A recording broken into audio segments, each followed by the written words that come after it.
If you haven't been following us on TikTok, we are a two-mom family who are also a foster and adoptive home. One of our followers asked for some book recommendations to showcase diversity in your home or in the classroom, so here are 11 books that are our family's favorites. The short video's on my TikTok, but this one is for the flip through, so I can actually show you the books. Love Makes a Family. I love this one so much because you can see even from the cover that people look all different. There's different races, colors, sexual orientations, genders, etc., which is awesome. That's what diversity books should be about. As you go through, I mean, it just consistently showcases how actions and how showing up for each other and being there for each other and really loving each other for who we are is what this book is all about. So it's a great one. My wife and I both read Ibram Kendi's book, the adult version, which is How to Be an Anti-Racist. So we were really excited when we found Antiracist Baby. This one seems really advanced for kiddos because it uses big words, but our 2-year-old, I kid you not, already knows the word anti-racist now. So, hey, we're gonna keep reading it to him. It has really good information and I think teaches kiddos young to really be looking out for racial justice, our own biases, and everything in between. So a great book to start talking about these topics young. A is for Activist is a baby picture book. It's a little board book. Again, it may seem really advanced, but I think just having children hear these words and hear these topics is really good to start education young. So that's another great one. And beautiful illustrations. It's a really beautiful book. Okay. Our Two Moms books. These are very short reads. They've been our son's favorite for a long time, and our son actually calls us Mommy and Mama, so I think he really relates to this one. But here's My Two Moms and Me. Talks about a typical day for this baby with two moms, and it's just a really cute story. I also love that the moms change on every page. So there's different colors, different looks. So all families look different. Mama, Mommy and Me.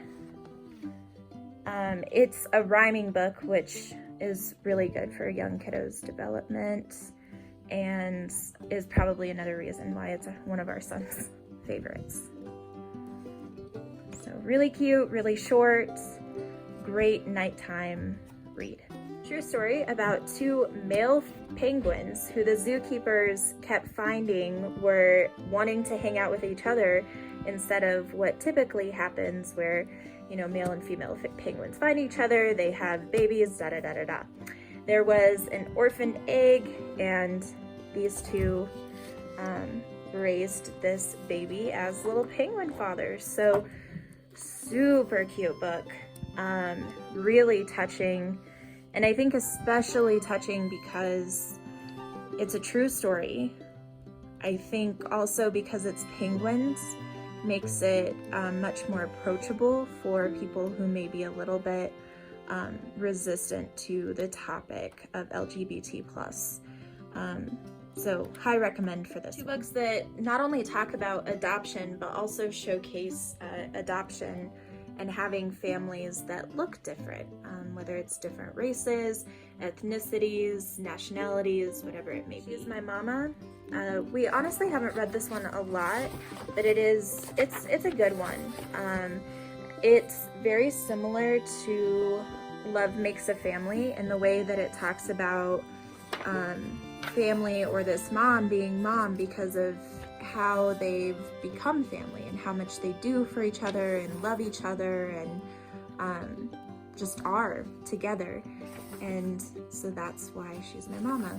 Again, I love that the diversity in how people look is very clear throughout this entire book, which feels really good when we're talking about teaching kiddos diversity. Tale of My Two Mommies. This is another one that we just haven't read a lot, and I can't really tell you why, because it's a cute book. It breaks down stereotypes of a dad needing to be in the picture and doing some of these things. So it talks about how, like, mommy takes me fishing, or mama teaches me how to cook, or different things like that. So it's a conversation with a kiddo who's educating or having a conversation with his friends about having two moms. It is cute. Yes, I'm adopted. So I will say that this is not the most diverse book I've ever read.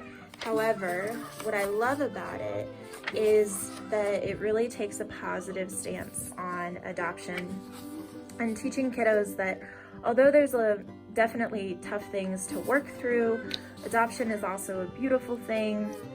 It's not something to be ashamed of, and really is just a different way that families come together. There are some notes of religion or spirituality within it, so if you're using books within the classroom, just take note of that. It also is pretty heteronormative, so, but I mean, hey, it's another book about adoption, which there aren't many out there, so there you go. Boy. Okay, my wife is gonna make fun of this one because we've read this book to my son probably 5 or 6 times, and it seems like for whatever reason, this is the book that he always has like a lot of energy and is just jumping around. So up until today, when I read through it, I didn't fully grasp what the story meant, but my wife kept telling me this book is so amazing. So essentially, this book is beautiful. I cannot say how much the illustrations are just really beautiful. My son loves this book, and the moral of the story really is that we all are different, and sometimes it's hard to understand differences.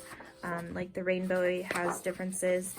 And he also feels really lonely and all of these things. So I think it touches on a lot of diversity issues. It also touches on bullying and inclusion, and loving people for who they are and all that they bring to the table. So I do think that this is a high recommend for me. There's the quick flip through. I would do more, but it's pretty long. Short on words, but long in pages. And this book, so this was featured in my TikToks because we are working through a transition of our almost 10-month-old foster daughter. And so we're working through that with our 2-year-old son, learning how to say goodbye. And this book has become a family favorite instantly. It really showcases how the world is all connected, and people never really leave us when we love them. So I think it's just absolutely beautiful. The imagery is mostly of a white family, but it talks a lot about connectedness in the world. So for that reason, I'm gonna put it on my diversity book list. High recommend for the moral of the story, which is love never stops even when people leave, and we're all connected, which to me I also think means that we're all responsible to care for one another and put good into this. I hope that helps you find some great books for your home or your educational space to start the conversation about diversity, inclusion, and social justice in our children young.